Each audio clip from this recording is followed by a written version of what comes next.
This is Catherine Parker from The Haunting of Hill House. You're listening to Derek Thomas and the Monday Morning Critic podcast. Hey, this is comedian Jim Florentine, and you're listening to the Monday Morning Critic podcast. He taught me, keep your friends close, but your enemies closer. I said it before and I'll say it again. Life moves pretty fast. You don't stop and look around once in a while, you could miss it. Good morning, Vietnam! Keep the change, you filthy animal. So you go on and stamp your form, Sonny, and stop wasting my time. Because to tell you the truth, I don't give a shit. You don't know about real loss, because it only occurs when you love something more than you love yourself. So if I'm not black enough, and if I'm not white enough, and if I'm not man enough, then tell me, Tony, what am I? My name is Borat. Hey, I never asked you. Yeah. You like guacamole? You're the smartest guy I ever met, and you're too stupid to see. He made up his mind 10 minutes ago. That's what I do. I drink, and I know things. My next guest is a Juilliard-trained actor. His filmography includes Billions, Homeland, and iconic roles on both Banshee and The Sopranos. Also, Hitch and Big Fan. You can currently find him as Satan on Adult Swim. He is the legendary and very talented Matt Servitto. Matt, how are you today? TGIF, another week of living the dream. So I've started happy hour here, and I am hoping none of my children will be screaming in the background. I'm one of those rare actors that leads a very normal suburban American existence, and I pay dearly for it, both mentally and financially and physically. So that's kind of what's happening here. And I'm just finally done with Billions, and they're airing season 4 right now, which has a great twist for my character. And just looking for the next project, and between stuff on a crazy ass show I do called Your Pretty Face is Going to Hell, over on Adult Swim, where I play Satan. So we are promoting season 4 of that right now. So I'm down in Atlanta next week doing that. But it's nice. I'm getting a bit of a break. You know, and I was just about to say I'm very lucky to be talking to Satan on a Friday. And I wanted to say 2 things. 1, happy belated birthday. Thank you. Thank you so much. Yeah, and 2, I got to tell you, Matt, I find Adult Swim very refreshing because I watch your show on Adult Swim. I've watched the Eric Andre show religiously when it was on. And it really gives an opportunity just to give these quirky, funny, great shows an opportunity to breathe and for people to really take in something new. Yeah, I agree. I mean, I really got to be honest. I sort of discovered it by working on it because I am definitely not the demo for Adult Swim. An older male. I mean, it tends to skew sort of 15 to 25 crowd. So once I was cast on the show, I started binge watching a lot of their shows, and I agree with you. I mean, I found it unlike any other kind of television I had watched, and it's still, I mean, even in this day and age of 500 scripted shows and tons of new networks and new shows, it still sort of stands alone in its absurdity. In its kind of irreverence. It does, the shows on that show and that network do not have to make sense in the traditional sense. And one of the best things they do is leave us alone. I mean, it really is like a group of guys and gals just kind of making the comedy that they want to make. And if people find it funny, great. If they don't, okay, you don't have to watch it. And it really is. It's sort of, it is a rock and roll kind of network that I still, I feel so lucky to be a part of because it's so different as somebody who was trafficked in the procedural drama world for 30 years, to sort of be able to go over there once a year and just rip it up and improv and put all this makeup on and just do the most obscene and absurd kind of storylines is just a delight. And we all get to chew the scenery and now the show's so successful now that we're starting to be able to get really good guest stars on the show. We've got George Wendt from Cheers on this year. Wow. as one of the 4 horsemen of the apocalypse. John Amos from Good Times. Dustin Diamond came on to play himself in Hell. Just awesome. I mean, so we're really starting to, spread our wings a little bit, and you just never know who's going to end up in Hell. And every year in real life, so many new people. We're thinking, well, that person's definitely going to Hell, so we can add them into the show. We're having a blast over there. No, man, and for you as an actor, it must be good to get. And I'm not saying, I mean, you play some of the same roles, similar roles, but you're a very diverse actor. But this is like way out there, and for your own mental well-being as an actor, it must be good just to get out there and just go nuts with this part, right? I mean, that's got to feel good for you. Yeah, I call it acting sorbet. It's sort of like something you eat between courses, to kind of clean the palate. I sort of feel like, I get a chance to sort of wipe clean all the doctors, lawyers, cops, and firemen that I've played and just do something so extreme so that when I come back to the other stuff, I've kind of had a chance to really do something extreme, something that is demands a little bit more of me creatively. I'm super, super lucky in the show. Knock wood, we're going to keep going for a little while longer. And, season 4 starts airing May 3rd. So we're psyched for that. And this season's the best by far. And I was watching some of the rough cuts of the episodes, and I'm like, God, I love this show. I just love getting to do it. And it just sort of fell into my lap about 6 or 7 years ago on just a random audition. I didn't even know what the show, it was new. I didn't know, as I said, anything about Adult Swim, but I just sort of did my own spin on what I thought this Satan character would be. And the producers fell in love with the ideas that I brought, kind of almost like an aging heavy metal rocker.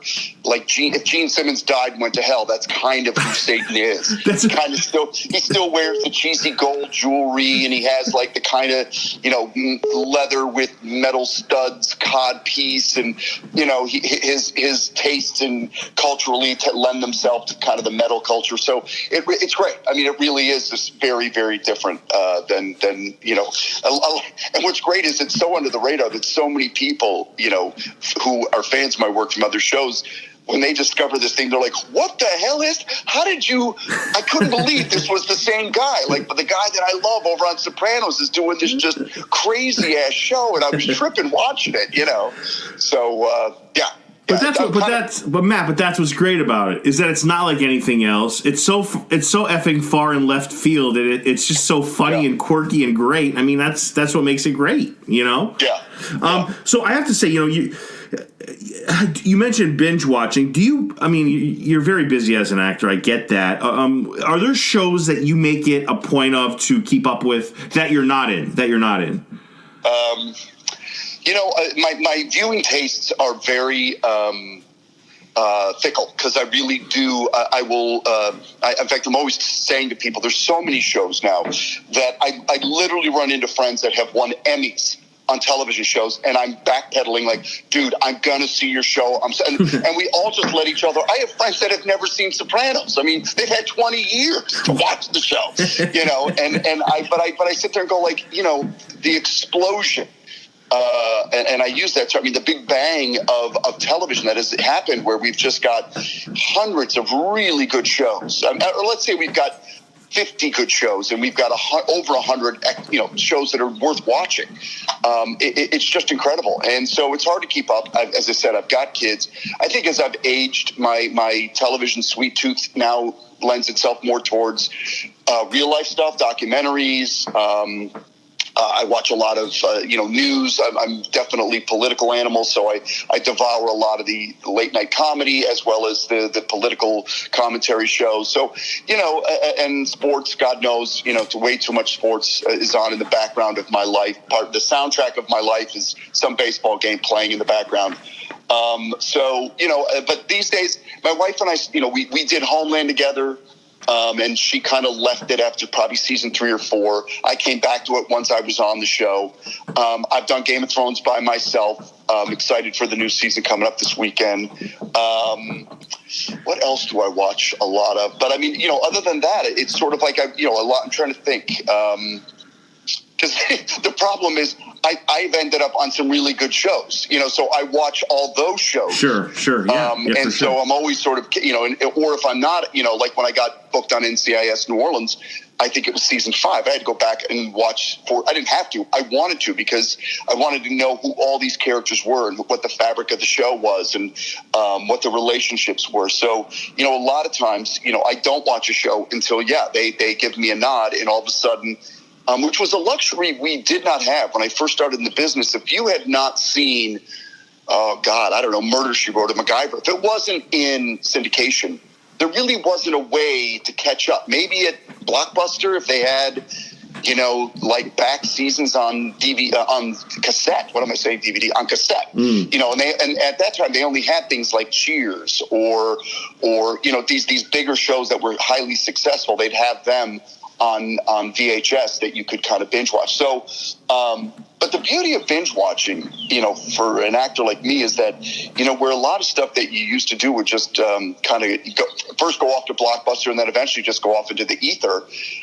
Now, my God, I am getting a whole new generation of people binge watching Sopranos, and it's a blast. I mean, like the kids, I say kids, college age kids that are coming up to me saying, oh my God, it was my parents' favorite show when I was a little kid, wasn't allowed to watch it. And I just thought, oh, it's my parents' show. I'll take a look at it. Oh my God, me and my friends, we couldn't stop watching it. Like we were addicted. And so that's just a blast. I mean, I love that, content wise, nothing goes away.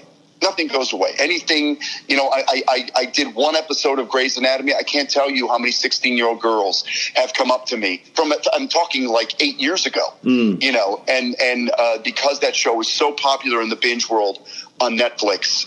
Sex and the City, same thing. I did one episode playing Carrie's boss. Very important character, but again, one episode. I get recognized all the time. Like, oh my God, my daughter just binge watched the whole, all of Sex and the City, and she was just pointing at you over there saying that guy was on Sex and the City. I'm like, it's amazing. So, it kind of creates this weird binge culture that nothing sort of goes away. Right. Nothing like right now, my fans that know me from the soaps, they're not rerunning the soaps anywhere, at least as far as I know. So a lot of that work is truly going to, just stay, I would imagine, buried until somebody unearths it and decides to just start streaming 24/7 All My Children. But the fans that recognize me from those early days of soaps are getting older and older and older because it's just not rerunning anywhere, But yeah. I love that a lot of the network shows have a second shelf life. Especially if they're good, with including my own children. I mean, my daughter's binge watching Full House, Friends, Grey's Anatomy. Like, this is definitely the right age. She's about to be 16. Yep. And they can, so what's great with them is they're not forced to watch what's on TV. If they don't find what they like on TV, that's what's so crazy. We have 500 scripted shows on television, and they can still go back and binge watch 500 others from the 70s, 80s, 90s, aughts. So that's what's crazy is if she doesn't find anything she's looking for on TV, she goes and digs up some Netflix show, right? Something that's on Netflix. And I'm like, that's incredible. Yeah. Anyways, a tangent about binge watching, but the beauty is I don't feel the pressure anymore. It's all sitting there. I said, as once my kids are off at college, I can catch up on everything, Right.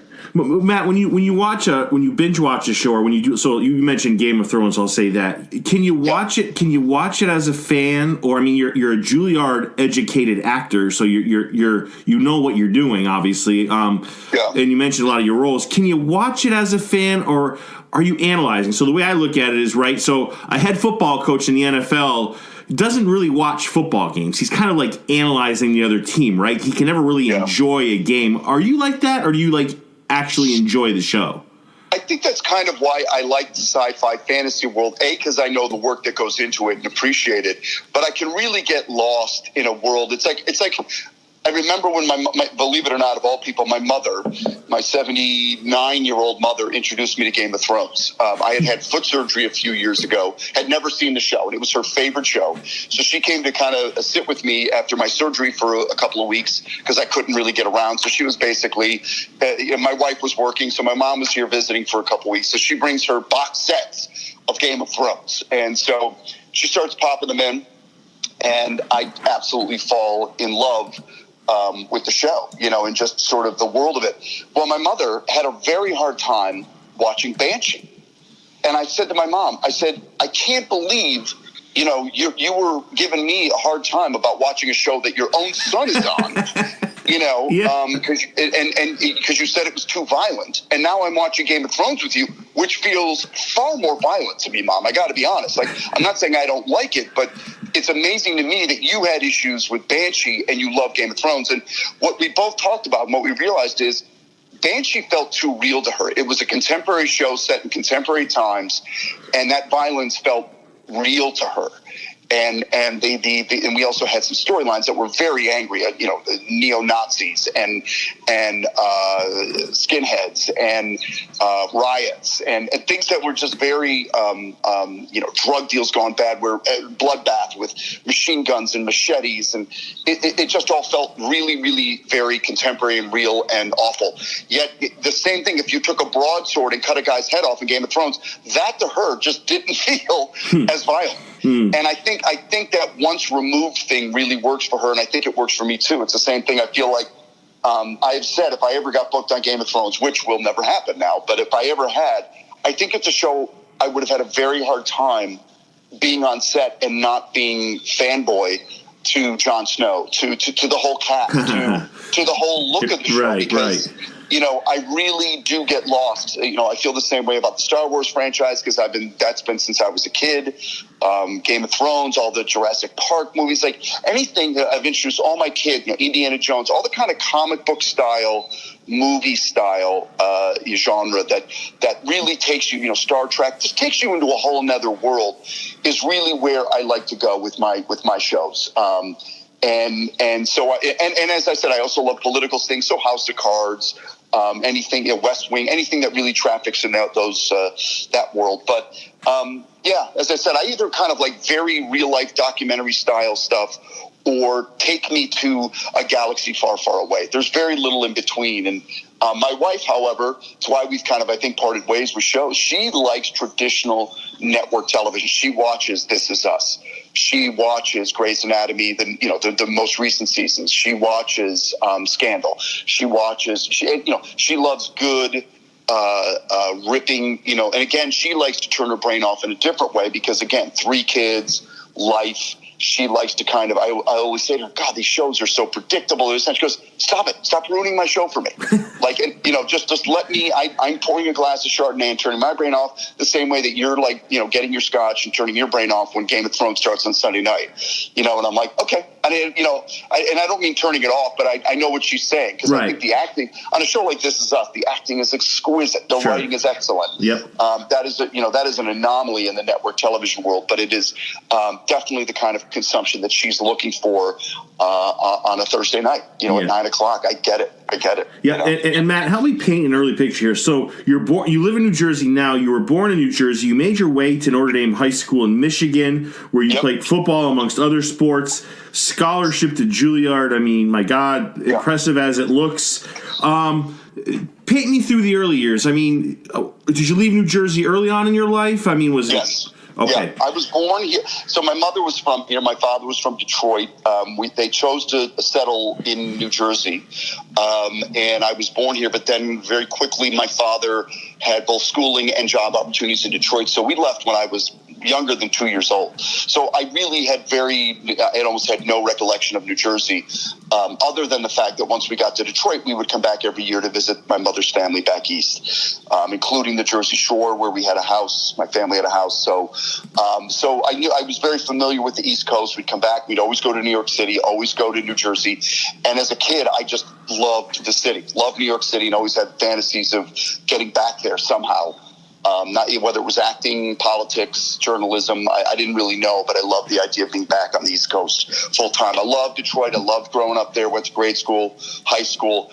The real change for me, I mean, there's a moment in time, you know, I reference the movie Sliding Doors all the time. It's Sliding Doors with Gwyneth Paltrow, where it's just kind of like, a moment, one particular moment in your life sends you on a trajectory very different than another particular moment, and it's sort of like a car accident my senior year in high school, which caused me a lot of pain and suffering, ended up being the reason I'm talking to you right now, because that car accident involved a settlement outside of court. It wasn't a lot of money. It was about 20 grand in pain and suffering that I used to then go study a semester abroad studying theater in England. And that's when I sort of fell in love with the process. I was on a theater scholarship at Wayne State University in Detroit. But still was thinking maybe being a teacher or studying journalism, English, lit, something, in that vein. But that semester abroad in England really sort of opened my eyes to what acting was, what acting could be. The English theater is amazing. The English actors are amazing. We employ so many of them on this side of the pond in movies and television, because when you see them on stage over there, you're just amazed because they are trained. So I thought, minimum, I want to be a trained actor. I don't want to just go to Hollywood and say, hey, I'm here, make me a star. Like, I want to study the great writers. I want to study with amazing acting teachers. And I just wrote a very short list of places that I was interested in. And I thought, if I don't get in, I don't get in, and I'll pursue something else. But Juilliard was at the top of that list. And, through a lot of hard work and some excellent teachers that worked with me on my auditions, I was able to get in by the skin of my teeth. And it changed my life. When I talk to students who always want, how do I get into acting? I'm like, I have no idea other than the journey, the route that I've taken, which is not an easy route, and it is a dream come true kind of route, which isn't going to happen for everybody. Because once you're at Juilliard, the agents, the casting directors come looking for you. You don't necessarily have to go out and pound the pavement.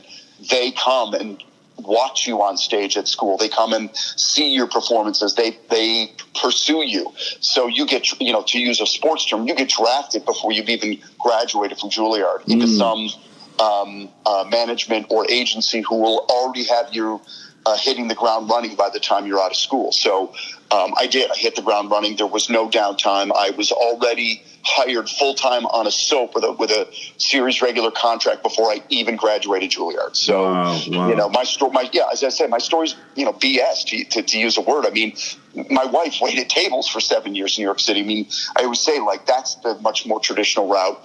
But then she got all three of her union cards in 1 year. She got an equity job, to a stage musical. She got an actor card by doing a radio commercial, and she got her SAG card by doing a movie, all in the same years. But it took 7 years of going to open calls and checking backstage to see what was casting. But when it finally clicked, it clicked. And, I always say to people, you don't want to hear my story. You should hear my wife's story. And then you say to yourself, are you willing to wait 7 years? Are you willing to move to New York City or Los Angeles, wait tables, work at Starbucks, take classes at night, work on projects with your friends, and then maybe, just maybe, something will finally click 5 to 10 years down the road. And many of them go, oh my God, no way. And I'm like, okay, well then I'm telling you right now, that's how many of my friends, quote, made it. So it's a very, and now the older I get, I'm like, this is just no way for a grown man to make a living. It really seems absurd. I mean, the older I get, I'm like, I can't believe I made this as a life choice, a career choice, and I'm raising my family on a life choice of playing pretend. It's just insane. Matt, is there a lesson that you learned later in life that Juilliard didn't teach you, and that experience taught you, that you kind of, I don't want to say that you wish you knew when you were younger, but that was there a valuable lesson you learned just through experience that Juilliard did not teach you? Yeah, I mean, obviously they can only cram so much into 4 years. And they had a very specific agenda, which was to train us to be theater actors. And, as we both know, I mean, really, so often that is not the route that a theater actor is going to take, because you could be doing, as I discovered at one point in years when I only did theater, you could be working 8 to 9 months out of the year on stage and either barely or not make a living. Not make enough money to pay your bills unless you're on Broadway, which is a very specific bandwidth. Very small, tight little crowd is on Broadway, most of them doing musicals. So So there was many lessons to be learned after Juilliard, because, they trained me to be a stage actor, though they don't deny the fact that many of us are going to work in television and film. They just didn't do any this. Now, this is years ago. This has changed a lot since I graduated. But at the time, there was very little camera work. I'd say little to none. I think we had one camera class for a week. In 4 years of training, they acknowledged that the camera existed and that there was, a chance that we may work in front of a camera for about a week. And that was it. So, like I said, so when you get out of Juilliard, you are trained as an actor. You're like an actor on steroids. I mean, I was my acting muscles were huge, and I'm ready to take on Shakespeare, Chekhov, the Greek tragedies. But the first thing you're going to be asked to do is deliver a pizza on Law and Order. It's like, hey, man, you got 2 lines on Law and Order. Who ordered the pizza, and do you need change? And you're like, are you kidding me? I just did like soliloquies from Hamlet a week ago, and so it's a real gear shift. I mean, so like I said, Juilliard in a weird way is you're overtrained. You're over ready for what the American acting profession is going to ask of you. In the British world, as I said, I realized very early on, many of them spend a lot of time doing stage and theater, it's plays in the West End and like to continue to go back to the stage. In America, many of the actors will never see the stage or have no interest. And so, it's a very interesting, which is why I've stayed based out of New York. I still, every once in a while, like to dabble in the dark arts and go get my hands dirty in the American theater, because I just did a play late last fall for the first time in a while by Todd Solondz, the indie film director who did Welcome to the Dollhouse and Happiness, who writes a lot of sick, funny, disturbing indie films. And this was his first play. And my wife's like, why are you doing this? You're getting paid nothing. It's off Broadway. You're not, you are part of an ensemble. It's not even like you're the lead. And I'm like, no. This is why you stay in New York, because I get to work with a writer like Todd, a director like Todd. I get to work with some amazing actors and do this very disturbing play. And that's exploring race and sexism and all these different things, and, trying to make people laugh. And it was awesome. And I mean, so, going back to your original question, I mean, yes, Juilliard prepared us, as I always say, like it makes you a really good actor. You come out of there with incredible abilities, but then taking those abilities and, forming them into, mutating them into what is, useful in television and film takes years. Gene Hackman says, to the day he quit acting, which was only about 5 years ago, he was always trying to make his work smaller because he was a stage actor. A lot of people don't know that Gene Hackman came from the Broadway world in the 60s, had a whole career as a theater, stage actor, but then became a movie star with French Connection and all these, The Conversation. And, he said, and I know what he's talking about, like, you will spend the rest of your career, if you're a theater actor and trained on the stage, trying to make your acting acceptable in front of the camera, which means making it smaller, intensifying it.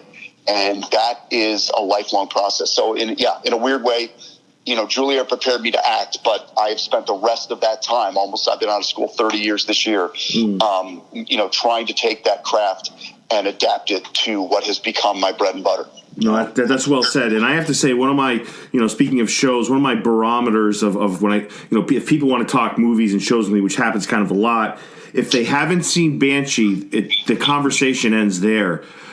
Matt, and I'm not just saying this because I'm speaking with you, it might be the most underappreciated show in the last maybe 30 or 35 years. I mean, and I got to say, it certainly has one of the best scenes I have ever seen in a show, which is the church scene in season 2, episode 10, which completely blew me away. The casting is absolutely perfect.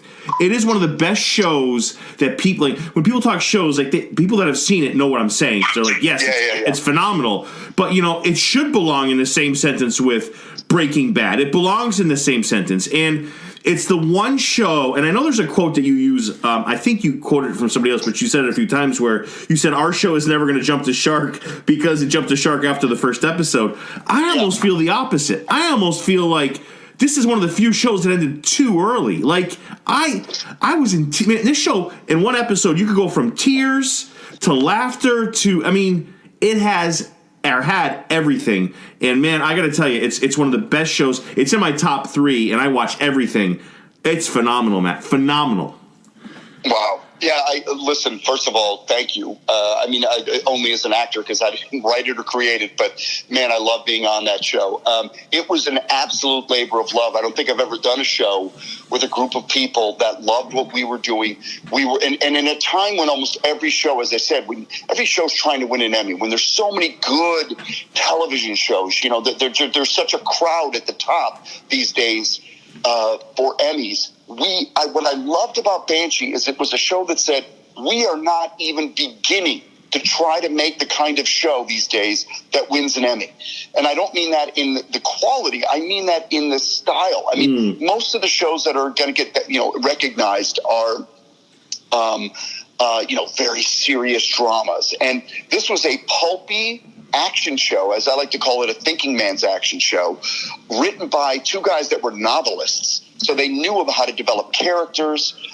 They were 2, nerdy guys that loved good, ripping, pulpy television shows, comic books, and who had fantasies, even though they were writing these very serious novels, but they both had fantasies about writing a very fun, action-driven television show. And that's what they did. But because it was these 2 guys and not just some hack writers, they wrote something that was literate, that had, storylines that were incredibly smart. As you said, we could go from, some heart-wrenching scene about a woman losing a baby to, some absolutely god-awful violent scene in a warehouse to some hysterical moment with a cross-dressing Asian, hitman.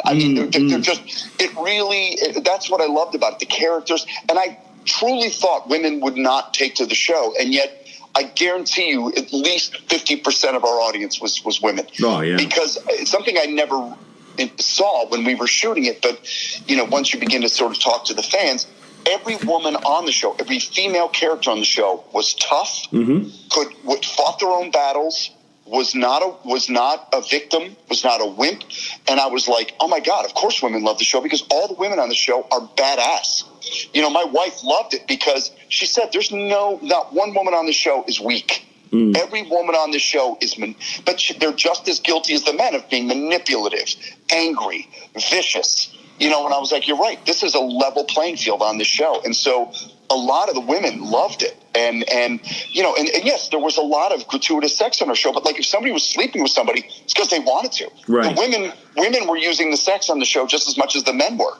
So again, it was very empowering for all the female characters. And that show, the fan base is cultish and devout. Very, very strong. When I run into fans of that show, yes, I will run into the casual fans of many other shows I've done. But when you meet a Banshee fan, whether it's I'm in the airport and the TSA agent comes up to me, or I'm at a bar in Chicago, or I'm, walking the streets of New Orleans, like they are not subtle. They are so, I always said, HBO's marketing policy for that show was strictly one guy or gal in every office in America saying, oh my God, you guys, there's this show called Banshee on Cinemax. You got to see it. And that's it. Because I would always meet that one guy's like, I told everybody in my office and they all watch it. They all said, oh my God, it's my favorite show. And that's it. Because like I said, they didn't promote it. HBO was the parent company on that show. HBO, as many people don't know, owned Cinemax. Right. So we were sort of the, I always called it, we were the Jon Snow of HBO. We were the bastard child of HBO that nobody even knew that HBO owned Cinemax, let alone was producing. Alan Ball was our executive producer. Alan Ball, True Blood and 6 Feet Under. So we have this amazing exec. And that's what I mean. That's what made it a literate show. When you've got Alan Ball as your executive producer, Jonathan Tropper as your executive producer, head writer, David Schickler, all these guys, it was so. And as I said, it was a labor of love because we truly were lucky that the networks left us alone. Alan Ball always said, I don't even give notes. I let these guys make the show they want to make. I give them notes, but I tell them they can ignore them because I love the show. In a cultish, pulpy way, I love the characters, and I agree with you that it ended too early, but Jonathan Tropper by the time we were finishing season 4, said every show I ever, he's a big TV guy, right? Both watcher and writer. And he said every show I ever loved as a kid went 2 seasons too long. And I always promised myself as a writer, if I ever got a show on television, I would not jump the shark. I would not go those extra, seasons 7 and 8 kind of thing. Do I think we had another, season or 2 under our belt? Yeah. I think I would have loved to have ended it on a season 5. I feel like he could have, and also he didn't kill off a lot of the characters, so there was tons of potential to come back for this 5th season. I think Cinemax wanted it. Right. I think, but Jonathan really, it was like rip the Band-Aid off. It was very difficult for him to just say, no, I'm done. This show is over. We're going to just let it go. We're going to go out on, leave the audience hanging.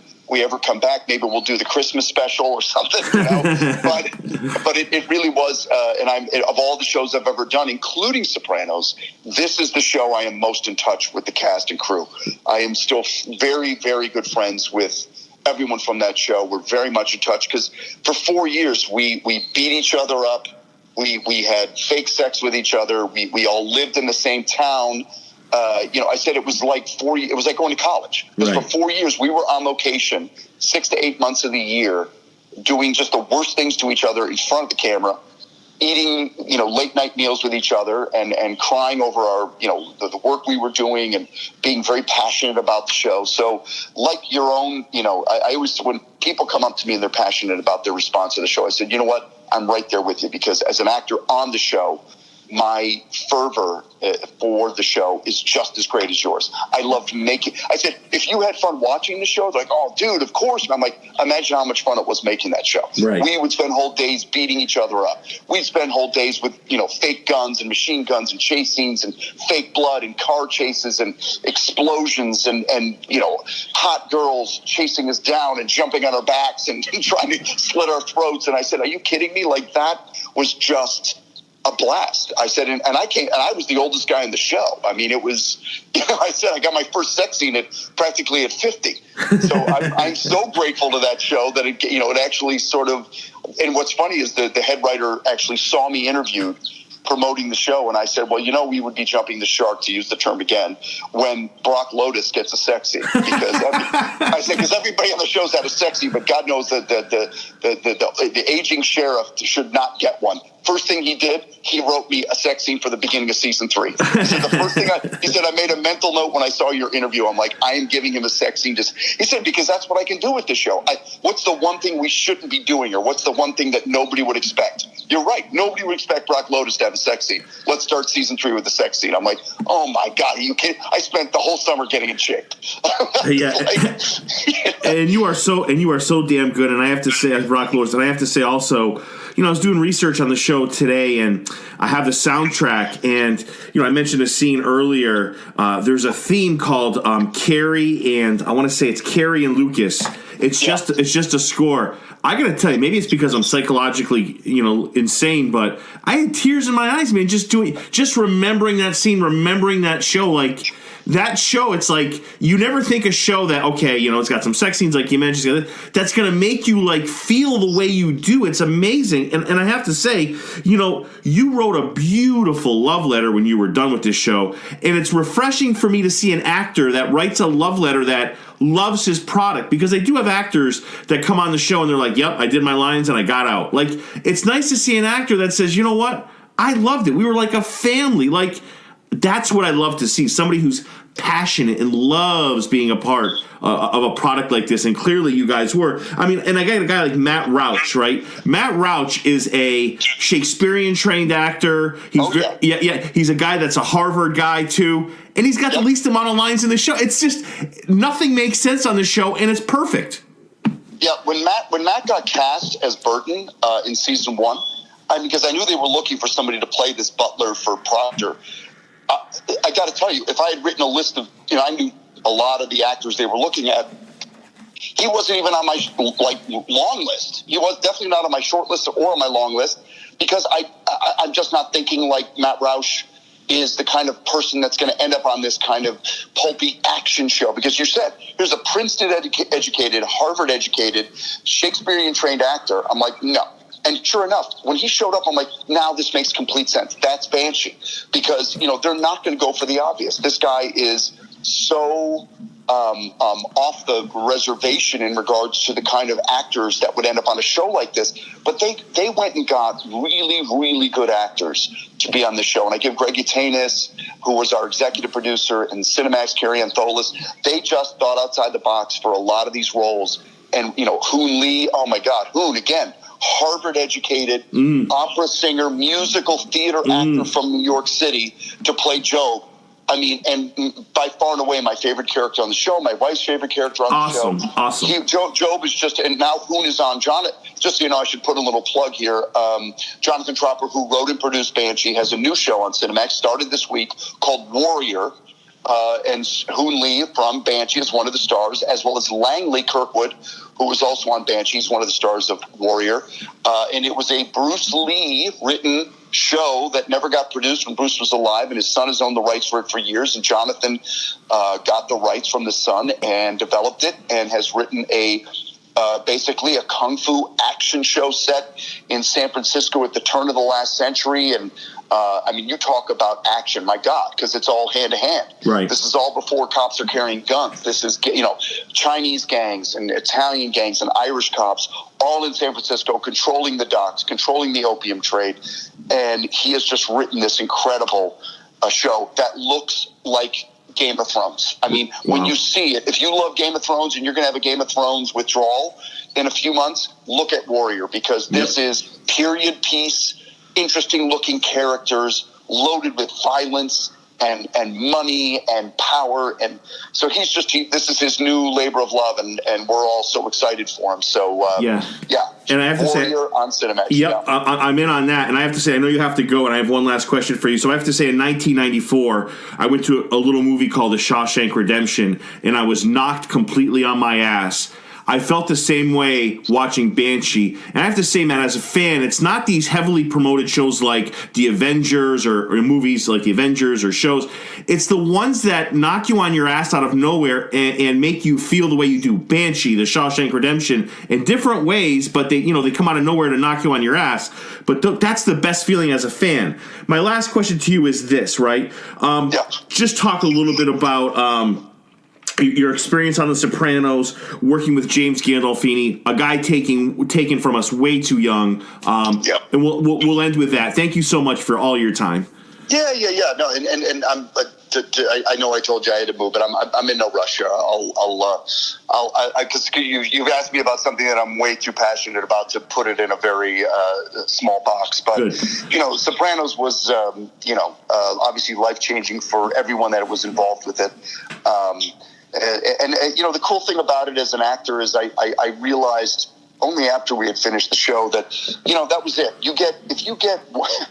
There's one Sopranos, and I was on it. And I don't mean that in a cocky way, but it's like, it just gives me, I can relax. Absolutely. For the rest of my career. And not that I have at all, because I keep, as I said, Banshee was another feather in my cap that just fell in my lap. But, once you do a Sopranos, you kind of go, you know what? How many television shows are at the Smithsonian? I mean, it is literally in the National Archives as like a presentation of what the best of television can be. Matt, it's kind of like having a Super Bowl ring as a player, right? Yes, exactly. Yeah. And I always say that, it wasn't even beyond the accolades of the show. The show was so important to the acting community in New York that I always tell people, it's funny because there's still a big group of us that do not refer to the show, The Sopranos, by name. We call it The Show. If you run into somebody, they're like, oh, yeah, it's Servitto. Well, he was on the show, and he was there for years, And I said, it's so funny that all these guys, especially the character actors in New York,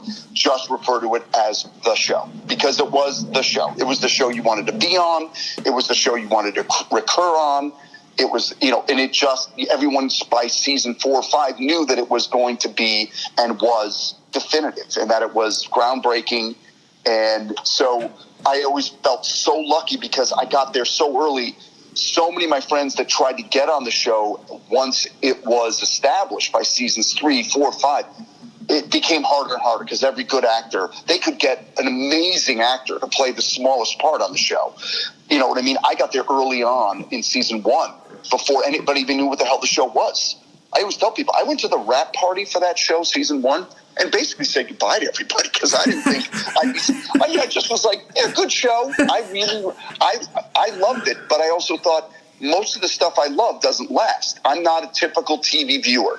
You know, I always feel like if I look at something, I'm like, oh my God, that show is so derivative. You know, like it's just sort of like, this looks like 10 other shows, and that's the hit show. Sopranos to me was kind of groundbreaking. It was unique. It was kind of idiosyncratic. I thought, how many guys and gals are going to love a show about the mob? I don't know. I didn't see it really kind of catching on because, yes, my friends like Godfather. Yes, my friends like Goodfellas. But, yeah, that's a very specific demo. I just didn't see it catching on. But what I didn't see was that it was, you know, probably the Archie Bunker of the 1990s. It was all in the family because the family connection, I didn't see it as we were shooting it, but once you saw it as a whole, I thought almost everybody can find an into the show. Almost every guy I know can relate to Tony Soprano because he's a dad with kids whose wife doesn't understand, whose kids give him shit.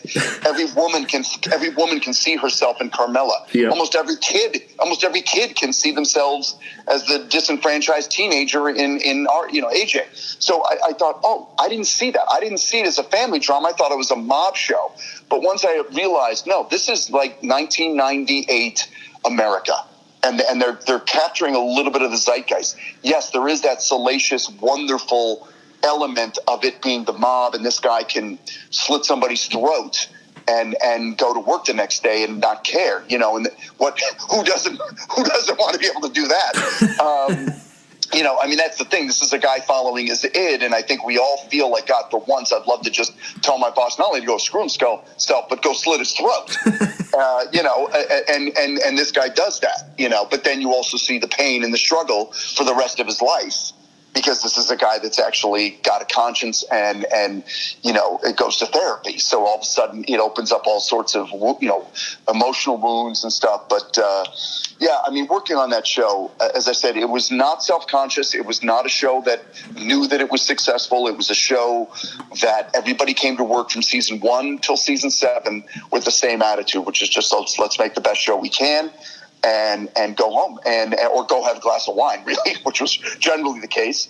A lot of good food, a lot of good wine, a lot of good people, and again, like Banshee, a bit of a I've been so lucky because I have been part of some families, and those two families are the two families that are still a part of my life. You know, right. Other than the people I went to Juilliard with, which, you know, I always feel like it's always about going to battle. You know, people you go to Juilliard with, 4 years in the trenches with those people, you become close.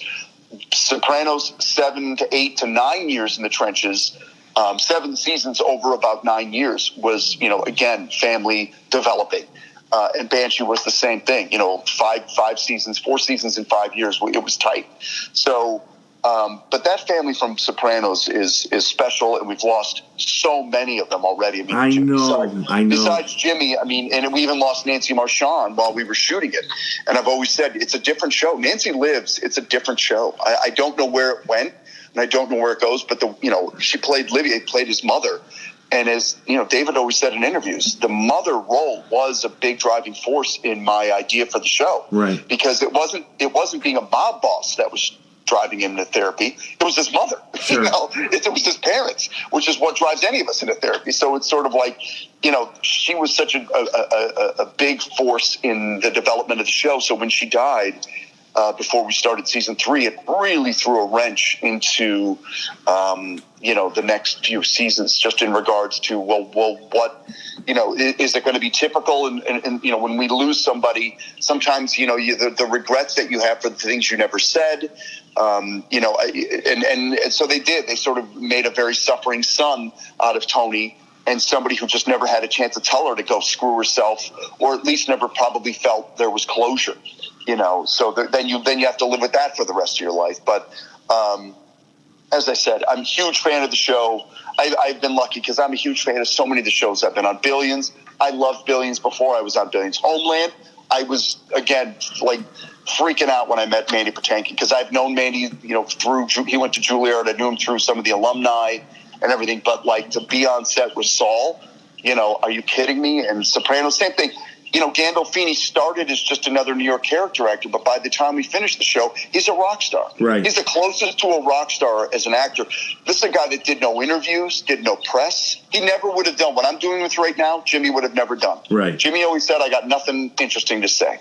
And, so basically Lorraine or Edie would be the face of the show on Jay Leno, on Letterman, because Jimmy just wouldn't do any promotion because he just was an incredibly shy guy and not shy because he could talk to anybody, but private. I guess private's a better word, and we don't appreciate that anymore.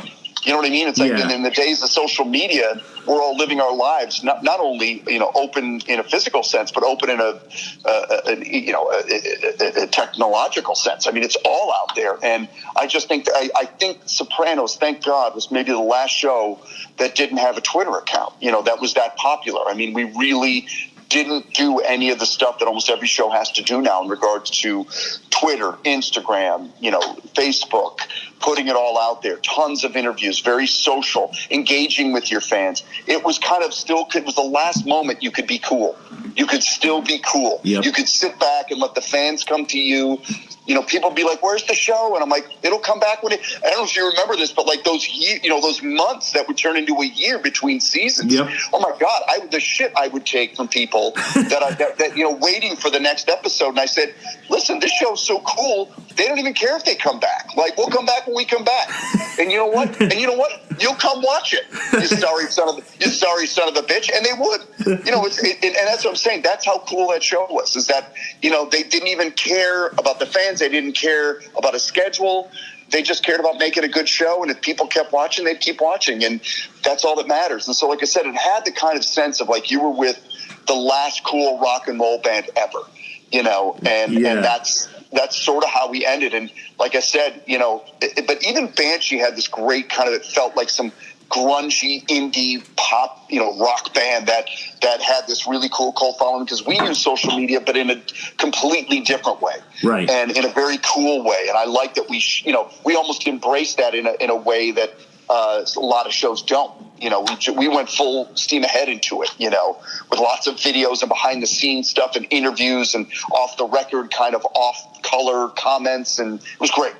So, and that's, I got to say, I was thinking about James last night. We were watching Being There, Peter Sellers' last movie. And, Peter Sellers died pretty much the same age as Gandolfini. And, Matt, you're so good in so many things, and I cannot thank you enough for coming on the show today. I mean, I can honestly talk to you probably for 2 more hours, but I just I'm more than happy to do a part 2. There's at this point, at 30 years into this, I like talking about a lot of things because really, memories is a lot of what you have. And there are, as I said, the fans just keep coming because you think in the old days the show would end. But like I said, and even for you as somebody doing your podcast, and again, thanks for having me on, but there's, new fans that have, are for all these shows, for Banshee, for Sopranos, for the Hell Show, because they don't go away. They're always accessible. And so it's great because the fan base just continues to grow, and people are always interested in sort of how things came about, the creative process, and those things. I love talking about them now because it's sort of, I know when you see sports people interviewed, they'll say, "How did it feel to win a World Series?" It's like, I have no idea. I just won.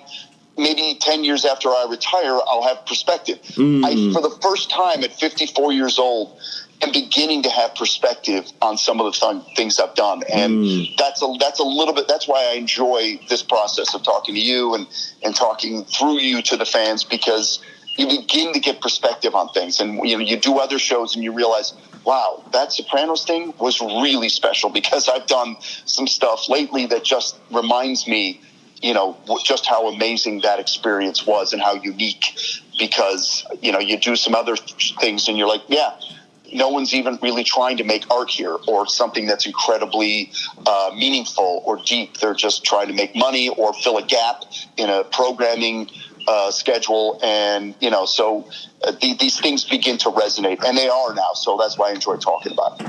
His name is Matt Servitto. Matt, thank you so much for coming on the show today. You have a home here. I hope you come back again. You bet, Derek. Anytime. Thank you so much.